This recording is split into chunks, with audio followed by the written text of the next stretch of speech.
دیکھیے ماضی، آپ صرف ماضی کے بارے میں بات کر رہے ہیں، میں گزارش یہ کروں گا کہ ایون مستقبل، جی سر، یہ بھی انسان کی زندگی کے بہت بڑے ڈریگ ہیں۔ ماضی دو طرح سے ڈریگ بن جائے گا ہماری زندگی میں۔ ایک تو ہم ماضی پرستی میں چلے گئے تو اپنے حال کو بھول جائیں گے، اس پہ ایفرٹ نہیں کریں گے، اور اگر ماضی کی تلخ یادیں ہیں تو وہ ہمیں پیسمزم کی طرف لے جائیں گی، ہم بڑے یاسیت پسند ہو جائیں گے۔ مستقبل کے سہانے خواب دیکھتا ہوا انسان پریکٹیکل ایفرٹ سے دور ہو جاتا ہے۔ اسی لیے جو فقیر لوگ ہیں، درویش لوگ ہیں، وہ صرف اور صرف آج میں زندہ رہتے ہیں، وہ ماضی کو بھلا دیتے ہیں۔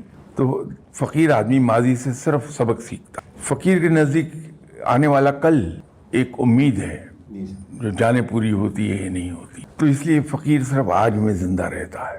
انسان اگر کامیاب ہونا چاہتا ہے تو ماضی کو بھلا دے، صرف سبق یاد رکھے، اس سے اس کا آج جو ہے وہ پالش ہو جائے گا، اور آنے والے کل کو صرف امید رکھے کہ یہ امید ہے، معلوم نہیں پوری ہوتی ہے کہ نہیں ہوتی، تو میں اس کی آس میں کیوں جیوں، میں آج پہ توجہ دوں گا۔